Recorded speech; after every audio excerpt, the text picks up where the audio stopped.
ఆకాశవాణి ప్రాంతీయ వార్తలు చదువుతున్నది డివి సత్యనారాయణ. ఈనాటి వార్తల్లోని ముఖ్య అంశాలు. ముఖ్యమంత్రి నారా చంద్రబాబు నాయుడు లండన్ పర్యటనలో భాగంగా బ్రిటన్లో భారత హైకమిషనర్ విక్రమ్ దొరైస్వామితో సమావేశమయ్యారు. గ్రామాలలో రహదారుల నిర్మాణానికి కేంద్ర ప్రభుత్వం 2,000 కోట్ల రూపాయల శాసకీయ నిధులను సమకూర్చిందని ఉప ముఖ్యమంత్రి కె పవన్ కళ్యాణ్ తెలిపారు.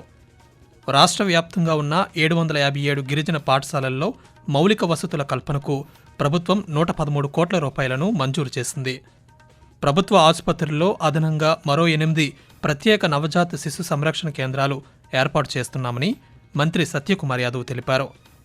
రాష్ట్ర స్థాయి విలువిద్య ఆర్చరీ పోటీలు నవంబర్ 7 నుండి అల్లూరి సీతారామరాజు జిల్లా పాడేరులో జరగనున్నాయి. వార్తల వివరాలు. ముఖ్యమంత్రి నారా చంద్రబాబు నాయుడు లండన్ పర్యటన కొనసాగుతోంది.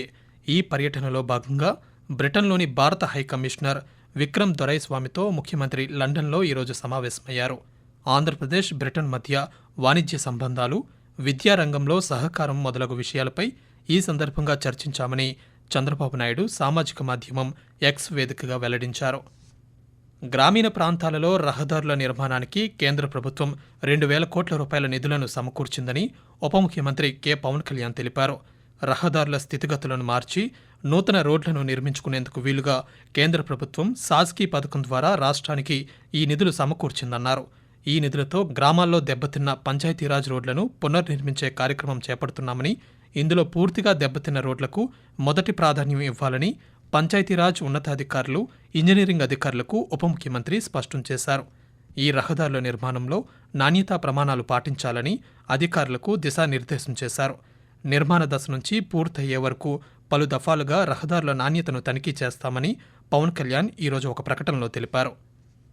రాష్ట్ర వ్యాప్తంగా ఉన్న 9 ఐటీడీఏల పరిధిలోని 757 గిరిజన పాఠశాలల్లో మౌలిక వసతుల కల్పనకు ప్రభుత్వం 113 కోట్ల రూపాయలను మంజూరు చేసిందని గిరిజన సంక్షేమ శాఖ మంత్రి గుమ్మిడి సంధ్యారాణి తెలిపారు.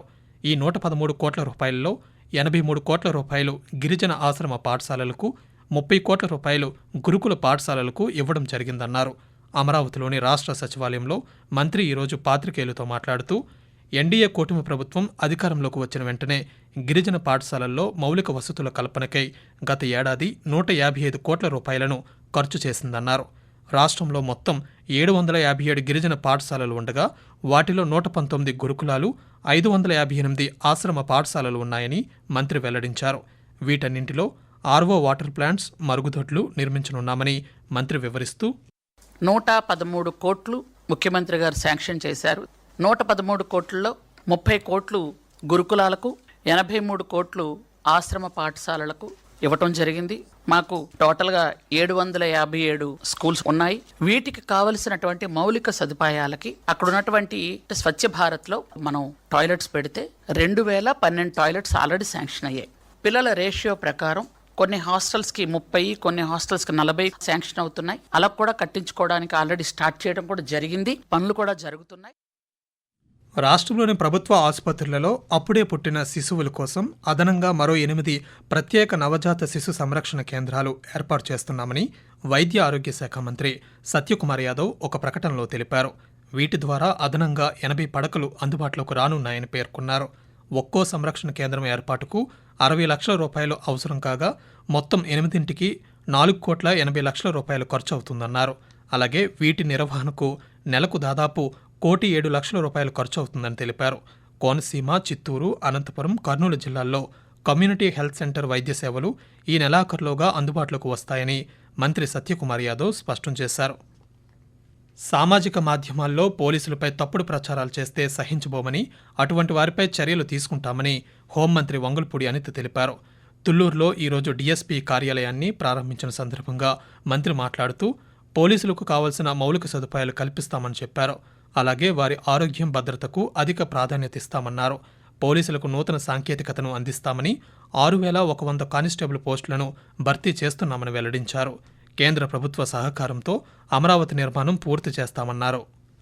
ఆకాశవాణి ప్రాంతీయ వార్తలు వింటున్నారు.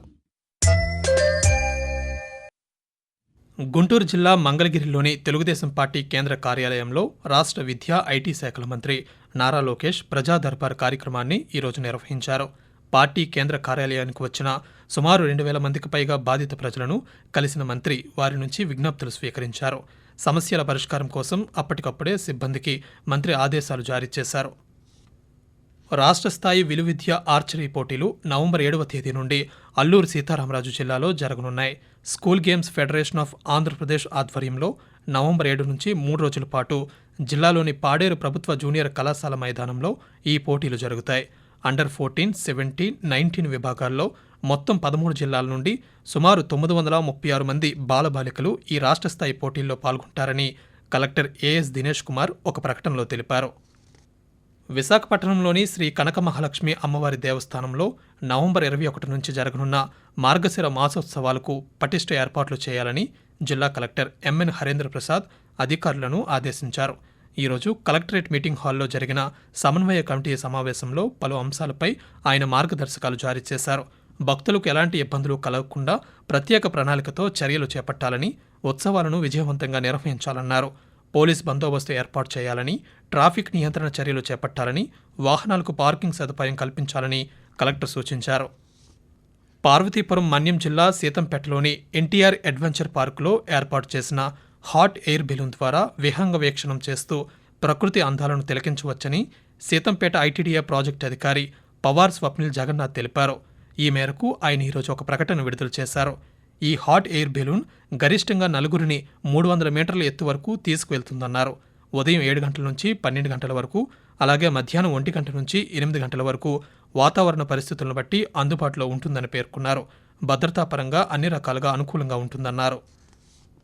సర్దార్ వల్లభాయ్ పటేల్ 150వ జయంతిని పురస్కరించుకొని మై భారత్ ఆధ్వర్యంలో విజయనగరం జిల్లాలో నిర్వహించనున్న సర్దార్ 150 ఐక్యతా మార్చ్ ప్రచార పోస్టర్లను collector doctor N Prabhakar Reddy ఆయన ఛాంబర్లో ఈరోజు ఆవిష్కరించారు. ఈ సందర్భంగా మాట్లాడుతూ సర్దార్ వల్లభాయ్ పటేల్ దేశ సమగ్రత కోసం చేసిన కృషిని కొనియాడారు. ఉక్కు మనిషిగా పేరుగాంచిన సర్దార్ పటేల్ దూరదృష్టి, నాయకత్వ పటిమ వల్లే దేశం ఏకమైందని, ఆయన ఆశయాలను నేటి యువత స్ఫూర్తిగా తీసుకోవాలని పిలుపునిచ్చారు. ఈ ఐక్యతా మార్చ్ అక్టోబర్ 30 నుండి నవంబర్ 24 వరకు జిల్లా స్థాయి పాదయాత్రగా కొనసాగుతుందని తెలిపారు. ఆంధ్రప్రదేశ్ తీర ప్రాంతానికి ఆనుకుని పశ్చిమ మధ్య బంగాళాఖాతంలో ఉపరితల ఆవర్తనం సగటు సముద్ర మట్టానికి 900 మీటర్ల ఎత్తులో కొనసాగుతోందని అమరావతిలోని భారత వాతావరణ కేంద్రం తెలిపింది. దీని ఫలితంగా ఈరోజు రేపు రాష్ట్రంలోని పలు చోట్ల తేలికపాటి నుండి ఒక మోస్తరు వర్షాలు కురుస్తాయని వాతావరణ కేంద్ర అధికారి బి శేఖర్ తెలియజేస్తూ, రేపు తేలికపాటి ఒక మోస్తరు వర్షాలు లేదా ఉరుములతో కూడిన జల్లులు కొన్ని చోట్ల కురిసే అవకాశం ఉన్నది. ఉరుములతో కూడిన మెరుపులు 1 లేదా 2 చోట్ల సంభవించే అవకాశం ఉన్నది. రాయలసీమ ఈ రోజు మరియు రేపు తేలికపాటి నుంచి మోస్తరు వర్షాలు లేదా ఉరుములతో కూడిన జల్లులు అనేక చోట్ల కురిసే అవకాశం ఉన్నది. ఉరుములతో కూడిన మెరుపులు 1 లేదా 2 చోట్ల సంభవించే అవకాశం ఉన్నది. దేశీయ స్టాక్ మార్కెట్ సూచీలు ఈరోజు భారీ నష్టాల్లో ముగిశాయి. సెన్సెక్స్ ఉదయం 83,978 పాయింట్ల వద్ద స్వల్ప లాభాల్లో ప్రారంభమై చివరకు 519 పాయింట్లు నష్టపోయి 83,459 వద్ద స్థిరపడింది. నిఫ్టీ సైతం 165 పాయింట్లు తగ్గి 25,597కు చేరింది. డాలర్తో పోలిస్తే రూపాయి మారకం విలువ $88.66 ఉంది. అంతర్జాతీయ విపణిలో బ్రెంట్ క్రూడ్ బ్యారెల్ ధర $63 వద్ద కొనసాగుతుండగా బంగారం ఔన్స్ $3,994 వద్ద ట్రేడ్ అవుతోంది. ప్రాంతీయ వార్తలు ముగించే ముందు ముఖ్యాంశాలు మరోసారి. ముఖ్యమంత్రి నారా చంద్రబాబు నాయుడు లండన్ పర్యటనలో భాగంగా బ్రిటన్లో భారత హైకమిషనర్ విక్రమ్ దొరైస్వామితో సమావేశమయ్యారు. గ్రామాలలో రహదారుల నిర్మాణానికి కేంద్ర ప్రభుత్వం 2,000 కోట్ల రూపాయల శాసకీయ నిధులను సమకూర్చిందని ఉప ముఖ్యమంత్రి కె పవన్ కళ్యాణ్ తెలిపారు. రాష్ట్ర వ్యాప్తంగా ఉన్న 757 గిరిజన పాఠశాలల్లో మౌలిక వసతుల కల్పనకు ప్రభుత్వం 113 కోట్ల రూపాయలను మంజూరు చేసింది. ప్రభుత్వ ఆసుపత్రుల్లో అదనంగా మరో 8 ప్రత్యేక నవజాత శిశు సంరక్షణ కేంద్రాలు ఏర్పాటు చేస్తున్నామని మంత్రి సత్యకుమార్ యాదవ్ తెలిపారు. రాష్ట్ర స్థాయి విలువిద్య ఆర్చరీ పోటీలు నవంబర్ 7 నుండి అల్లూరు సీతారామరాజు జిల్లా పాడేరులో జరగనున్నాయి. ఆకాశవాణి ప్రాంతీయ వార్తలు ఇంతటితో సమాప్తం.